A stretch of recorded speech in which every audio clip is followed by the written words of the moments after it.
Bien, vamos a ver ahora este caso, ¿sí?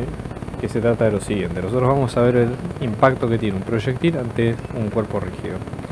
Entonces vamos a ver lo siguiente. Tenemos este proyectil, ¿sí? De una determinada masa m minúscula que va a impactar sobre este cubo, ¿sí? De masa m mayúscula. El cubo tiene, como todo, ¿no? L por L por L, ¿sí? Dimensiones, es homogéneo, es rígido, ¿sí?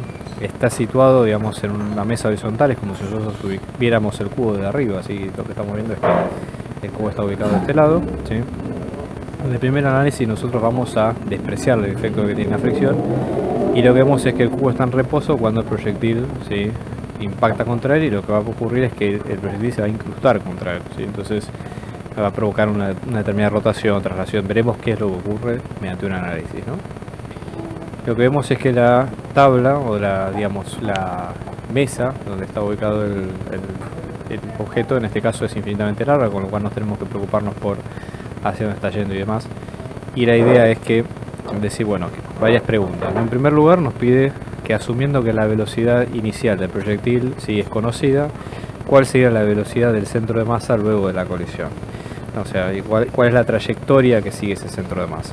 Entonces, en primer lugar, hay que tratarlo esto como si fuera un choque, ¿sí? Entonces, una de las formas de hacerlo es decir, bueno, ¿qué ocurría en los choques? Nosotros consideramos que nuestro sistema, o sea, llamamos un sistema que se separaba, se separaba, digamos, de lo que es el universo. En este caso, el sistema está dado por la bala de masa m minúscula y el cubo de masa m mayúscula, ¿sí? Acá lo estamos considerando como un sistema y básicamente no hay fuerzas externas al mismo. Entonces, en este caso, nosotros básicamente lo que tenemos es que la idea es que si hay la suma de fuerzas externas, ¿sí? Vamos a escribirlo acá, la suma de fuerzas externas en este caso nos va a quedar 0, con lo cual la cantidad de movimiento del sistema, a lo que llamamos sistema, recuerden, ¿sí? Masa minúscula más masa mayúscula, nos va a quedar constante. Esto es antes y después del choque, ¿okay? Entonces, en este caso vamos a tener la cantidad de movimiento inicial, nos va a quedar igual que la cantidad de movimiento final, ¿sí? Entonces, en este caso, cantidad de movimiento inicial, la única que tiene masa acá es al principio. Vamos a tener masa del proyectil por velocidad inicial del proyectil más masa del objeto por velocidad inicial de la masa mayúscula. Esto nos va a quedar igual, y acá lo que vamos a tener es que, digamos, luego de la colisión vamos a tener las dos masas por la suma de las dos masas. Lo que ocurre acá es que estamos considerando que la masa de, digamos, m minúscula es mucho menor que la del bloque, por lo tanto no estamos considerando, digamos, estamos haciendo esta acepción, ¿sí? M minúscula es mucho menor que m mayúscula, por lo tanto podemos aproximar esta suma como que fuera directamente m mayúscula. Y después también tener, obviamente, que la masa del bloque está en 0 al principio. Entonces, la ecuación va a ser masa del proyectil por la velocidad inicial del proyectil. Esto nos va a quedar como la masa del bloque completa por la velocidad del centro de gravedad, y efectivamente la velocidad del centro de gravedad nos va a quedar como la masa del proyectil dividido la masa del bloque por la velocidad del proyectil. Obviamente que si vamos a tener que m minúscula, o sea, la masa del proyectil es mucho menor, ¿sí? Dada esta acepción, lo que va a ocurrir es que esto va a tender a ser 0, ¿sí? Pero de eso depende, ya les digo, de la magnitud que tenga cada uno de los valores en cuanto lo reemplacemos con algún valor numérico. O sea, no se pueden sacar conclusiones antes de eso. Bien, ¿qué es lo que pide en el punto B? Lo que dice es que explicar por qué el momento angular del sistema, ¿sí? Consiste en dos objetos, o sea, consiste en dos objetos, se conserva a través de, digamos, de la colisión. Básicamente porque nosotros estamos hablando de que la suma de fuerzas es 0. Eso implica que la suma de momentos también es 0, o sea, no tenemos influencias en este sentido, con lo cual no hay cambios que se susciten al sistema. Y después lo que pide es decir cuál es la velocidad angular, ¿sí? Del objeto rígido luego de la colisión. Fíjense que en este caso hay varias excepciones. Por ejemplo, que lo que nos dice es hacer un análisis sin este rozamiento y luego incluyéndole un rozamiento extra, por ejemplo. Depende como ustedes lo prefieran. Entonces vamos a ver en este caso, ¿no? Supongamos que nosotros tenemos, para la parte C, nosotros habíamos dicho que el momento angular es constante. Entonces vamos a decir cuál es la cantidad de momento angular que tiene este problema, ¿no? Entonces, para empezar, nosotros vamos a tener, ¿sí? En este caso del proyectil al principio, ¿sí? Nosotros lo vamos a tener como que va a estar desde OA, ¿sí? sería esta misma distancia, ¿sí? Por la masa, o sea, vamos a tener la distancia R, que sería OA, por producto vectorial, la masa del proyectil por la velocidad de entrada del proyectil. Esto nos va a quedar lo mismo que la cantidad de momento angular que teníamos en OG del bloque, ¿sí? En este caso vamos a tener OG por la masa del bloque por la velocidad del centro de gravedad, pero a esto tenemos que sumarle otra cantidad, que es la cantidad, porque no solamente es la traslación que tenga el centro de gravedad, sino también va a ser la cantidad de movimiento en rotación, con lo cual ahí tenemos que agregarle, ¿sí?, el momento de inercia respecto del centro G por la velocidad angular omega que tenga el problema, ¿sí? Entonces, para tener en cuenta lo siguiente, hay que tener en cuenta lo siguiente, ¿no? En este caso nosotros habíamos hecho la cantidad de momento angular, ¿sí?, de rotación, en este caso respecto, porque estamos hablando del centro, respecto del centro O.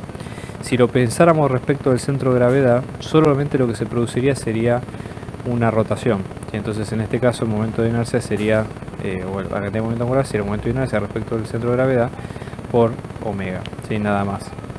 Sí, eso sería por las dudas uno de los temas. Entonces, ¿qué es lo que ocurre, por ejemplo, si nosotros en uno de los análisis que hacemos y tomamos en cuenta un punto particular situado en una línea horizontal, ¿sí?, que pase por el centro de masa G del cubo, ¿sí? Entonces, en ese caso OG, si pasa por el centro de masa, si pasa por acá, lo que vamos a ver es que ambos dos van a ser cero, o sea, o el producto entre los dos va a ser cero, ¿sí? Entonces, en ese caso tendríamos OG por producto vectorial por BG, en este caso nos va a quedar 0, reduciendo esta expresión a que solamente la cantidad de momento angular nos va a quedar directamente como esto, ¿sí?, que es el momento de inercia por omega, pero que también se puede definir como el brazo de palanca OA por la masa por la velocidad del proyectil inicial, ¿sí?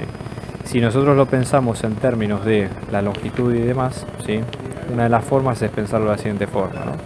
Nosotros hasta ahora tenemos que OA le estamos llamando básicamente a la distancia entre los dos, ¿sí?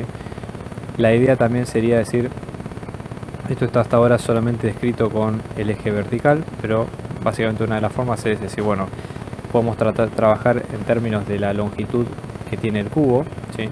En este caso, si nosotros hacemos la proyección correspondiente, esto nos va a quedar como la longitud del cubo dividido 2 por la masa por la velocidad del proyectil. Esto nos va a quedar como momento de inercia por omega, y despejando omega, en este caso nos va a quedar como el momento de inercia, la longitud por la masa por la velocidad del proyectil inicial sobre 2 veces el momento de inercia de G, ¿sí? Esa sería la idea.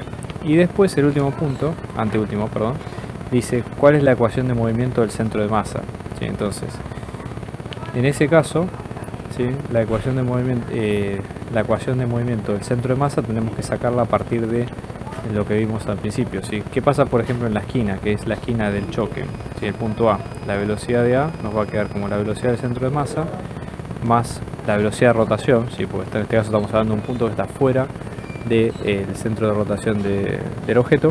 Entonces en este caso nos va a quedar como omega por el brazo de palanca, que es G por A, ¿sí? Entonces, G por A como distancia, vamos a ver cada uno. La velocidad en G, ¿cómo la podemos caracterizar?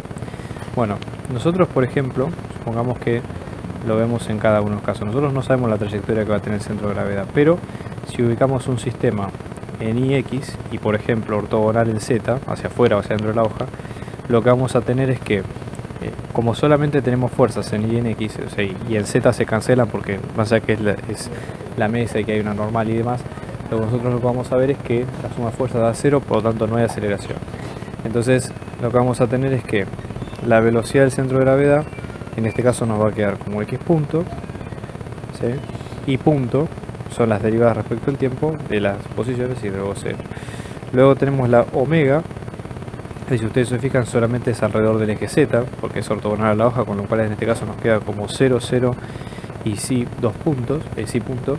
Y luego está el brazo de palanca GDA, que en este caso, si ustedes observan GDA, ¿sí?, si nosotros lo vemos, tenemos dos coordenadas. Tenemos esto, ¿sí?, L, este psi, y acá vamos a tener como L, ¿sí?, por coseno de psi, y luego tenemos L por seno de psi. Si ustedes observan, dado que en este caso ambos nosotros tenemos L sobre 2 y L sobre 2, acá directamente lo que se puede hacer es decir, en realidad lo que se puede hacer básicamente es esta L que está acá, esto sería para el lado L, esto sería la distancia D, y esa distancia D en este caso nos va a quedar en términos de los lados del cubo. Entonces en este caso G sub A nos va a quedar como L sobre raíz de 2 por coseno de phi, seno de phi y 0. Entonces al momento de hacer la cuenta con estos tres vectores, ¿sí? Básicamente acá lo que hay que hacer es B sub A, nos ponemos en forma de columna, vamos a tener X punto, Y punto y 0 más el producto vectorial de estos dos, o sea, acá tenemos 0, 0, sí punto, ¿sí? Todo esto por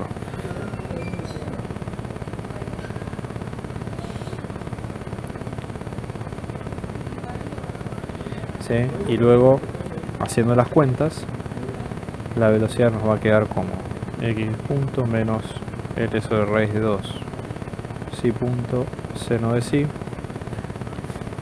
y punto más L sobre raíz de 2 por sí punto por coseno de sí y 0. Esas serían las ecuaciones que tiene la velocidad. Una de las cosas que piden después es decir, bueno, ¿cómo tenemos con respecto a las fuerzas que están aplicadas cuál es la fuerza de fricción que está aplicada al centro de masa? Porque si ustedes observan, de todas las fuerzas que tiene el bloque, que son la normal y el peso, que son perpendiculares a este plano, la única fuerza que hay que considerar es esta, la fuerza de fricción. Después el resto del movimiento es todo por inercia del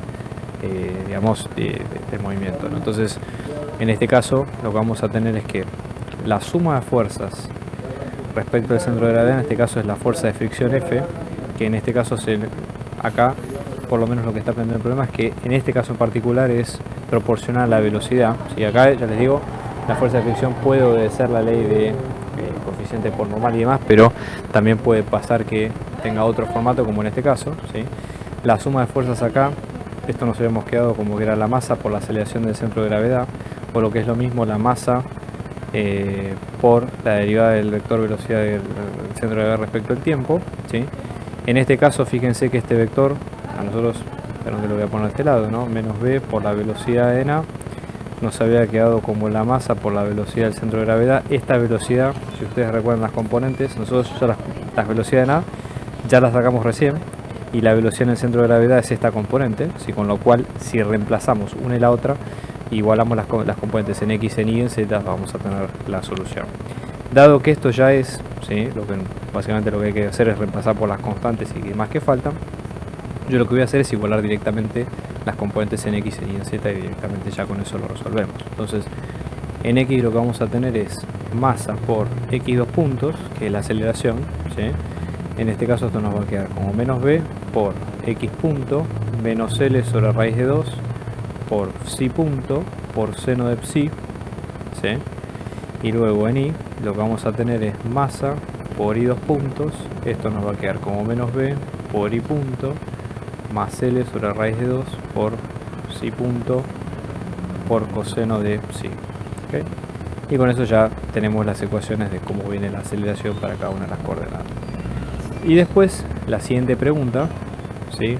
nos compele, digamos, a qué ocurre con digamos la velocidad angular, psi punto, ¿sí? Cómo despejarla, o también para este sentido. Entonces tenemos que recurrir un poco a otros conceptos que ya hemos visto al principio. Por ejemplo, nosotros dijimos que la cantidad de movimiento angular o el momento angular respecto de el centro de gravedad nos iba a quedar como el momento de inercia por la velocidad angular. Si esto lo despejamos, o sea, derivamos respecto al tiempo, esto nos va a quedar como, ¿sí? El momento de inercia por la derivada respecto al tiempo de esta velocidad angular, que en este caso también a su vez, ¿sí? Esto va a ser, esta derivada, ¿sí? Es la suma de los torques, ¿sí? Respecto de G.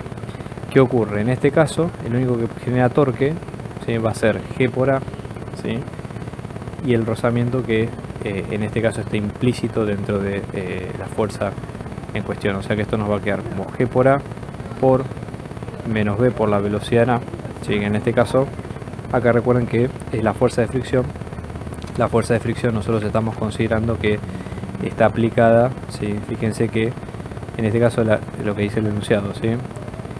la esquina A es la que sufre la fuerza de fricción. Ya les digo, esto es un objeto sólido y podría estar en todos partes, pero acá el problema lo está pidiendo y lo está aclarando que esté aplicada en este punto la fuerza. Por eso estamos haciendo esta salvedad, ¿sí? Fuerza de fricción, que es la que ustedes ven acá, y por eso reemplazamos. Lo aclaramos por las dudas para tenerlo en cuenta.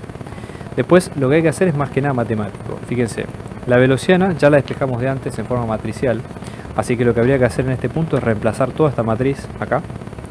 Luego tenemos G en A, que en acá nosotros ya despejamos cuánto nos queda el brazo de palanca, digamos, de esa fuerza, y luego omega punto, ¿sí? Si lo reemplazamos de este lado, omega punto, que nos va a quedar como phi 2 puntos, lo mismo, ¿sí?